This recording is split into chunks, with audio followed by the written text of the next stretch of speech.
Wait a second. I feel like there's something I'm forgetting. Gah! Minorikawa stopped and let out a cry of frustration. Daisuke Endo had asked him for a favor after their interview was done. He promised to tell the Wandering Angels that the dry ice machine they'd purchased was defective. Episode 5, alas, the climax of the play drew near. There was a whole string of troubles with the cast soldiered on, and it looked like things were going to end alright. Then backstage, Bando noticed that the dry ice machine was acting strangely. Even after it had been turned off, the machine continued to churn out more dry ice. The producers, Tsukuzawa, demanded that the defective device be returned immediately, and so Tezuka, Bando, and Aimo loaded it into their vehicle and left the theater. Well, damn. That had completely slipped out of his mind. If he recalled correctly, the issue was that once the machine started making dry ice, it wouldn't stop. If he ran back to the theater now, he'd lose about 10 minutes. Minorikawa checked his wristwatch.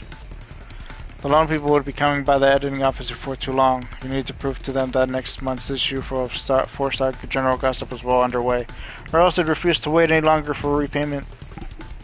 To do that, he needed to fill a minimum of 6 of the 12 remaining blank pages. He couldn't afford to waste even a single second. This was an awkward position to be in. He needed to keep his promise to Endo, but he also needed to spend his time wisely. I guess I don't have a choice. There's nothing you can do about having forgotten. He hurried to the cafe. He agreed to take on the responsibility. He headed back to the theater.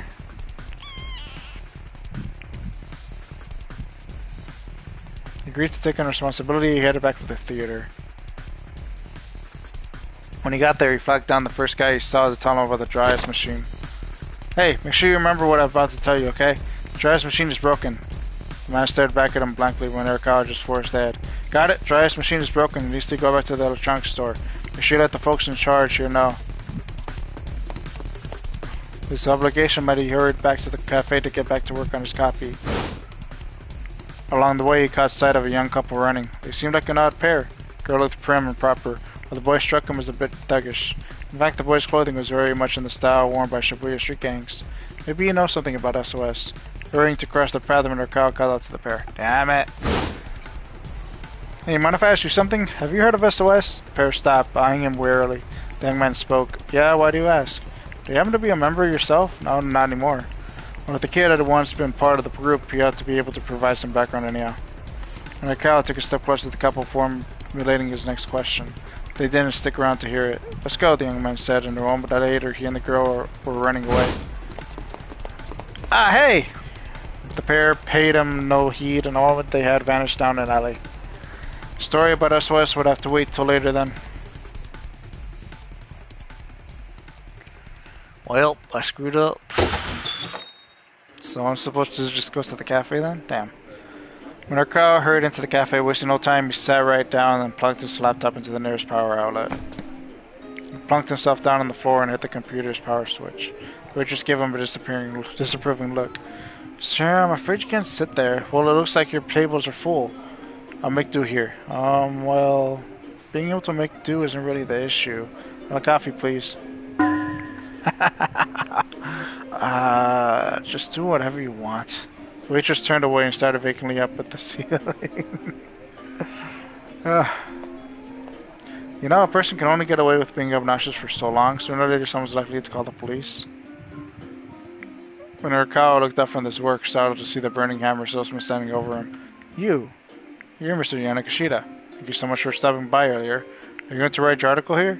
Yanagashita eyed Minorikawa's computer. Ooh, that's the latest model, isn't it? Look, I got no time to talk right now. Minorikawa opened the file with his half-written copy. Oh, what's this? Chaos, a bogus weight loss drink sales demo?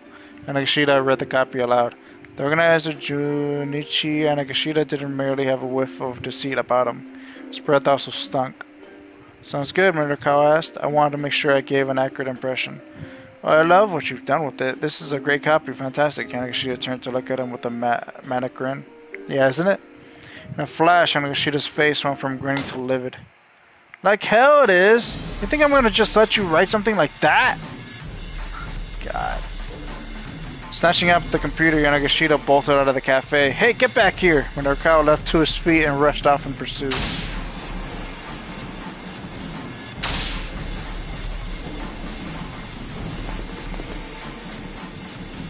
He sprinted madly along, and Nagashita turned down a narrow alley. Minorikawa stayed close behind, desperate not to lose sight of him.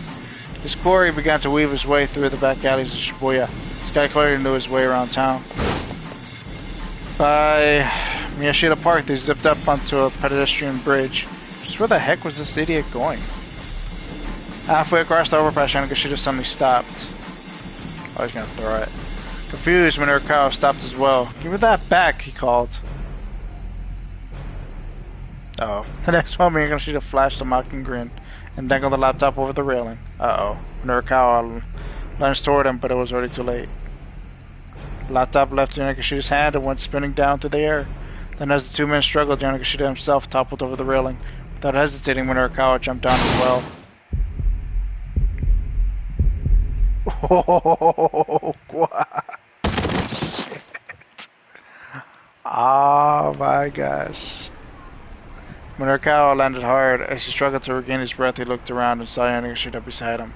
Incredibly, the laptop was safe in the charlatan's grasp. Apparently, he somehow managed to catch it in midair. Before Minorikawa could be too relieved, however, Nagashita got to his feet and took off running again.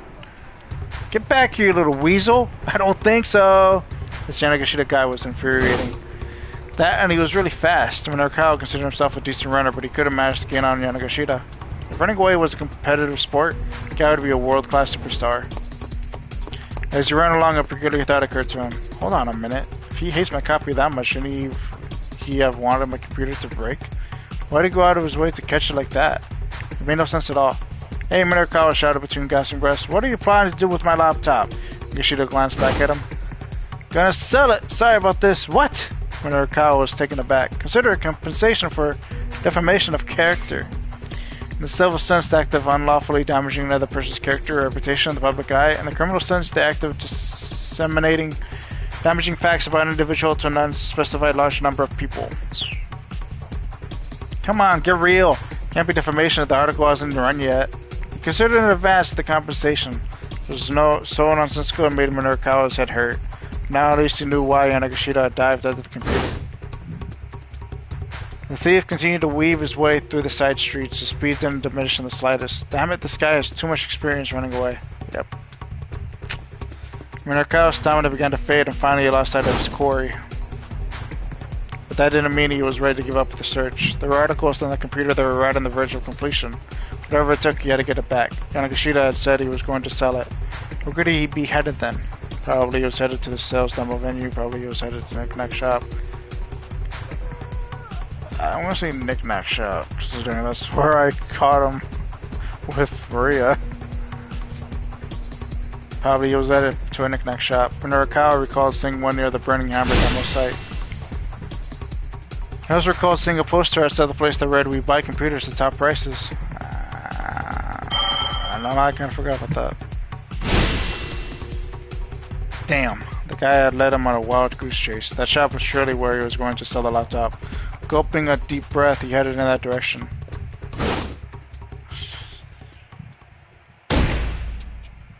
There you are, Nagashita. When Minorikawa burst into the shop, it sent her guy an accusing finger pointing squarely at the thief. Listen, there's no way I'm buying a computer that doesn't have a power cable. Details. All you sell here is junk anyway. Nagashita and the shopkeeper had gone into an argument. Minorikawa recognized the shopkeeper. This guy he'd run into on the roadside earlier. The computer belongs to me, Minorikawa shouted as he marched up to them. Give it back! Nagashita clutched the laptop to his chest. Nuh-uh, I need the money! Knock it off, you're acting like a child. Minorikawa tried to slap him out of his tantrum, but Nagashita ducked to avoid the blow. And then bizarrely, Nagashita froze. A fierce gleam came to his eyes. He broke into an incomprehensible stammer. That's it! Nagashita snatched up a flyer that his gaze had fixed on. Iron stomach, huh? This right here is my little bluebird of happiness, he cried. Yep. You know what? You can have this. Nagashita shoved the laptop into Minorikawa's arms. Welcome to it, you idiot. I don't need no worthless computer. You're the idiot, Buster. Minorikawa smacked Nagashita right across the face. Ouch! Hitting him felt good. He decided to do it again. He drew back his arm to deliver another blow, but then someone else came into the shop. Nagashita's eyes lit up as they saw who it was. Oh, my angel! Whatever is my darling Miku doing here? Miku? Oh. I was like, who's Miku again? Oh yeah, Miku stood in the doorway on the verge of tears. Mr. Minorikawa, she began, then her voice choked up. Miku? What's the matter? Is something wrong?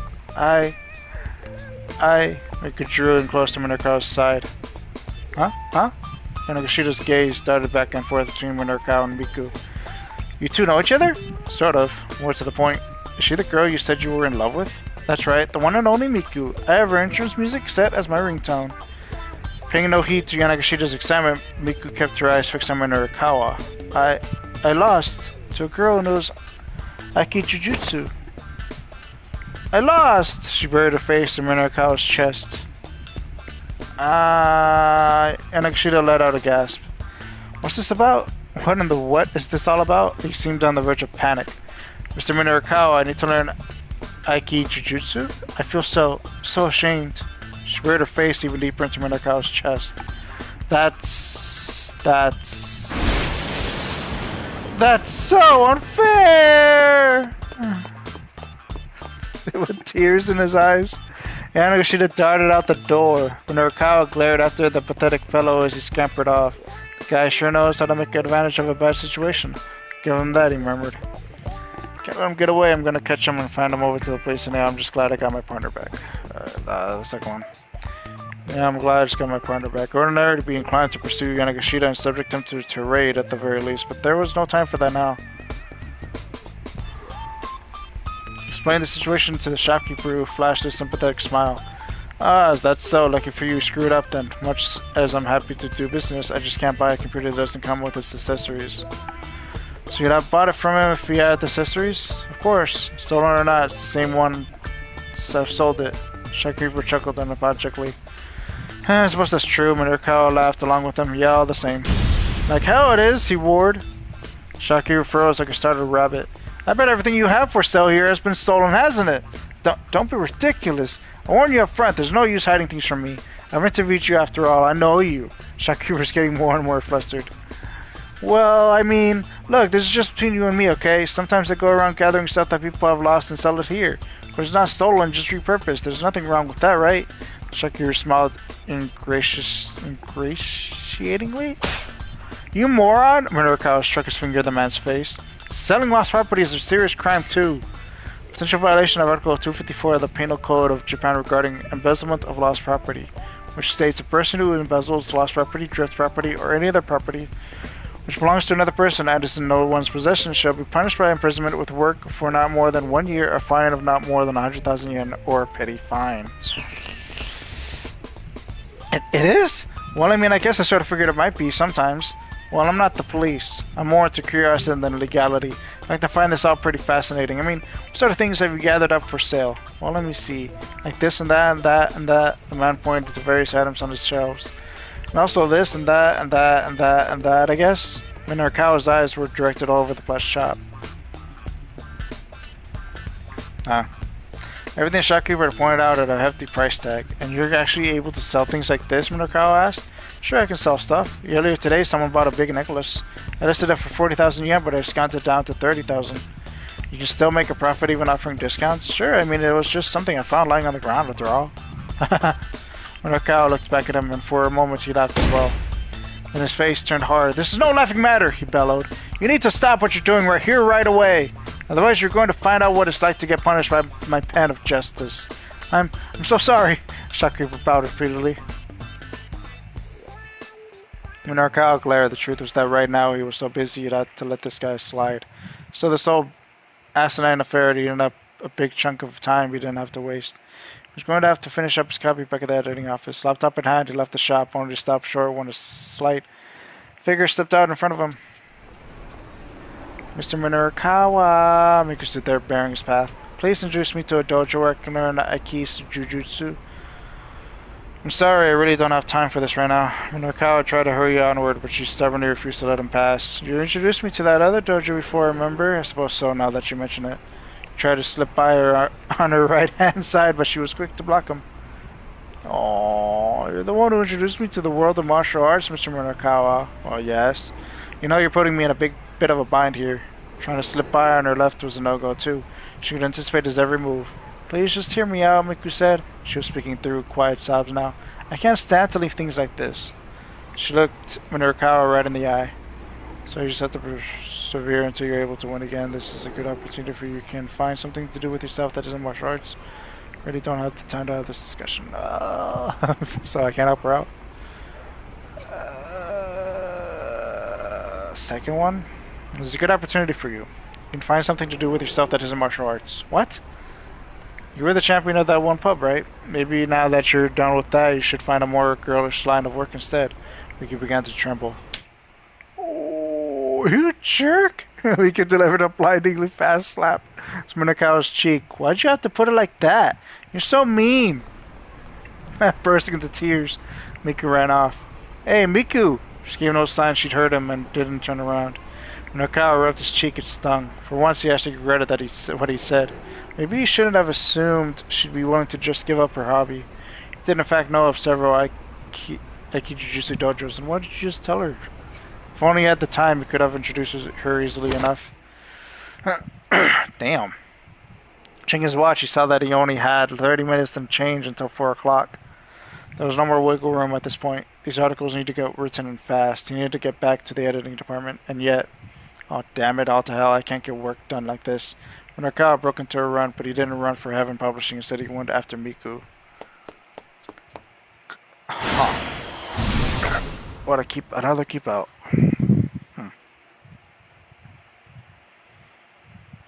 Okay, so I think I fixed Maria's bad end, but I screwed up